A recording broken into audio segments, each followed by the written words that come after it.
Day 65, March 6th, and today we're going to go through Numbers chapters 22 through 24. Then the Israelites traveled to the plains of Moab and camped along the Jordan across from Jericho. Now Balak, son of Zippor, saw all that Israel had done to the Amorites, and Moab was terrified because they were so many people. Indeed, Moab was filled with dread because of the Israelites. The Moabites said to the elders of Midian, "This horde is going to lick up everything around us as an ox licks up the grass of the field." So Balak, son of Zippor, who was king of Moab at the time, sent messengers to summon Balaam, son of Beor, who was at Pethor near the Euphrates River in his native land. Balak said, "A people has come out of Egypt. They cover the face of the land and have settled next to me. Now come and put a curse on these people because they are too powerful for me. Perhaps then I will be able to defeat them and drive them out of the land, for I know that whoever you bless is blessed, and whoever you curse is cursed." The elders of Moab and Midian left, taking with them the fee for divination. When they came to Balaam, they told him what Balak had said. "Spend the night here," Balaam said to them, "and I will report back to you with the answer the Lord gives me." So the Moabite officials stayed with him. God came to Balaam and asked, "Who are these men with you?" Balaam said to God, "Balak, son of Zippor, king of Moab, sent this message. A people that has come out of Egypt covers the face of the land. Now come and put a curse on them for me. Perhaps then I will be able to fight them and drive them away." But God said to Balaam, "Do not go with them. You must not put a curse on those people because they are blessed." The next morning Balaam got up and said to Balak's officials, "Go back to your own country, for the Lord has refused to let me go with you." So the Moabite officials returned to Balak and said, "Balaam refused to come with us." Then Balak sent other officials more numerous and more distinguished than the first. They came to Balaam and said, "This is what Balak, son of Zippor, says. Do not let anything keep you from coming to me, because I will reward you handsomely and do whatever you say. Come and put a curse on these people for me." But Balaam answered them, "Even if Balak gave me all the silver and gold in his palace, I could not do anything great or small to go beyond the command of the Lord my God. Now spend the night here so that I can find out what else the Lord will tell me." That night God came to Balaam and said, "Since these men have come to summon you, go with them, but do only what I tell you." Balaam got up in the morning, saddled his donkey, and went with the Moabite officials. But God was very angry when he went, and the angel of the Lord stood in the road to oppose him. Balaam was riding on his donkey, and his 2 servants were with him. When the donkey saw the angel of the Lord standing in the road with the drawn sword in his hand, it turned off the road into a field. Balaam beat it to get it back on the road. Then the angel of the Lord stood in a narrow path through the vineyards, with walls on both sides. When the donkey saw the angel of the Lord, it pressed close to the wall, crushing Balaam's foot against it. So he beat the donkey again. Then the angel of the Lord moved on ahead and stood in a narrow place where there was no room to turn, either to the right or to the left. When the donkey saw the angel of the Lord, it lay down under Balaam, and he was angry and beat it with his staff. Then the Lord opened the donkey's mouth and said to Balaam, "What have I done to you to make you beat me these 3 times?" Balaam answered the donkey, "You have made a fool of me. If only I had a sword in my hand, I would kill you right now." The donkey said to Balaam, "Am I not your own donkey which you have always ridden to this day? Have I been in the habit of doing this to you?" "No," he said. Then the Lord opened Balaam's eyes, and he saw the angel of the Lord standing in the road with his sword drawn. So he bowed low and fell face down. The angel of the Lord asked him, "Why have you beaten your donkey these 3 times?" "I have come here to oppose you because your path is a reckless one before me. The donkey saw me and turned away from me these 3 times. If it had not turned away, I would certainly have killed you by now, but I would have spared it." Balaam said to the angel of the Lord, "I have sinned. I did not realize you were standing in the road to oppose me. Now if you are displeased, I will go back." The angel of the Lord said to Balaam, "Go with the men, but speak only what I tell you." So Balaam went with Balak's officials. When Balak heard that Balaam was coming, he went out to meet him at the Moabite town on the Arnon border at the edge of the territory. Balak said to Balaam, "Did I not send you an urgent summons? Why didn't you come to me? Am I really not able to reward you?"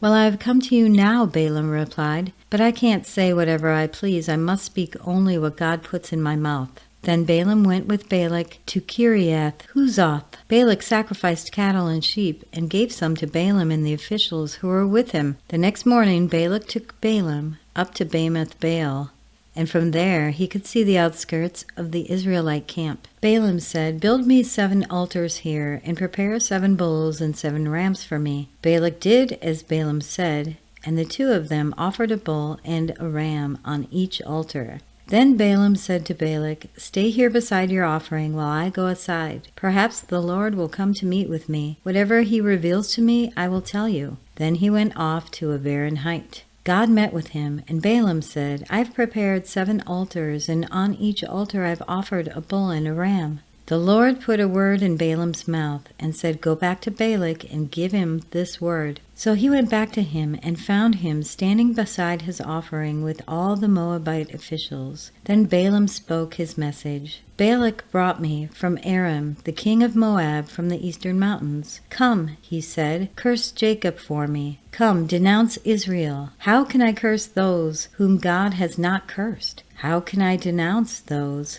whom the Lord has not denounced? From the rocky peaks I see them, from the heights I view them. I see a people who live apart, and do not consider themselves one of the nations. Who can count the dust of Jacob, or number even 1/4 of Israel? Let me die the death of the righteous, and may my final end be like theirs." Balak said to Balaam, "What have you done to me? I brought you to curse my enemies, but you have done nothing but bless them?" He answered, "Must I not speak what the Lord puts in my mouth?" Then Balak said to him, "Come with me to another place where you can see them. You will not see them all, but only the outskirts of their camp, and from there curse them for me." So he took him to the field of Zophim on the top of Pisgah, and there he built 7 altars and offered a bull and a ram on each altar.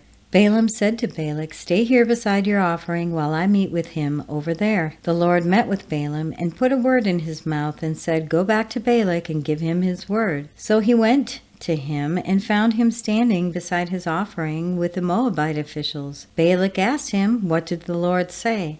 Then he spoke his message. "Arise, Balak, and listen. Hear me, son of Zippor. God is not human that he should lie, not a human being that he should change his mind. Does he speak and then not act? Does he promise and not fulfill? I have received a command to bless. He has blessed, and I cannot change it. No misfortune is seen in Jacob, no misery observed in Israel. The Lord their God is with them. The shout of the king is among them. God brought them out of Egypt. They have the strength of a wild ox. There is no divination against Jacob, no evil omens against Israel. It will now be said of Jacob and of Israel, 'See what God has done.' The people rise like a lioness. They rouse themselves like a lion that does not rest till it devours its prey and drinks the blood of its victims." Then Balak said to Balaam, "Neither curse them at all, nor bless them at all." Balaam answered, "Did I not tell you I must do whatever the Lord says?" Then Balak said to Balaam, "Come, let me take you to another place. Perhaps it will please God to let you curse them for me from there."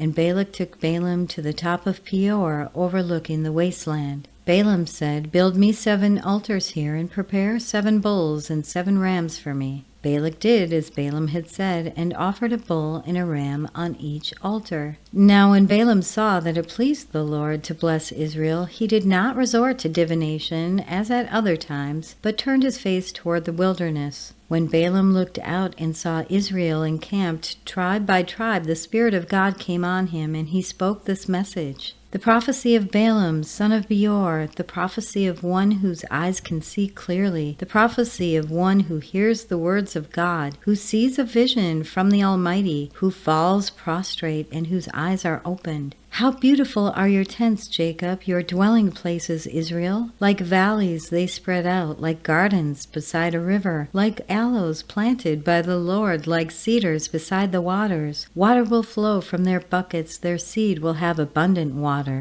Their king will be greater than Agag, their kingdom will be exalted. God brought them out of Egypt. They have the strength of a wild ox. They devour hostile nations and break their bones into pieces. With their arrows they pierce them. Like a lion they crouch and lie down, like a lioness. Who dares to rouse them? May those who bless you be blessed, and those who curse you be cursed. Then Balak's anger burned against Balaam. He struck his hands together and said to him, I summoned you to curse my enemies, but you have blessed them these 3 times. Now leave at once and go home. I said I would reward you handsomely, but the Lord has kept you from being rewarded. Balaam answered Balak, Did I not tell the messengers you sent me? Even if Balak gave me all the silver and gold in his palace, I could not do anything of my own accord, good or bad, to go beyond the command of the Lord, and I must say only what the Lord says. Now I am going back to my people, but come, let me warn you of what this people will do to your people in the days to come. Then he spoke this message: the prophecy of Balaam, son of Beor, the prophecy of one whose eyes see clearly, the prophecy of one who hears the words of God, who has knowledge from the Most High, who sees a vision from the Almighty, who falls prostrate and whose eyes are opened. I see him, but not now. I behold him,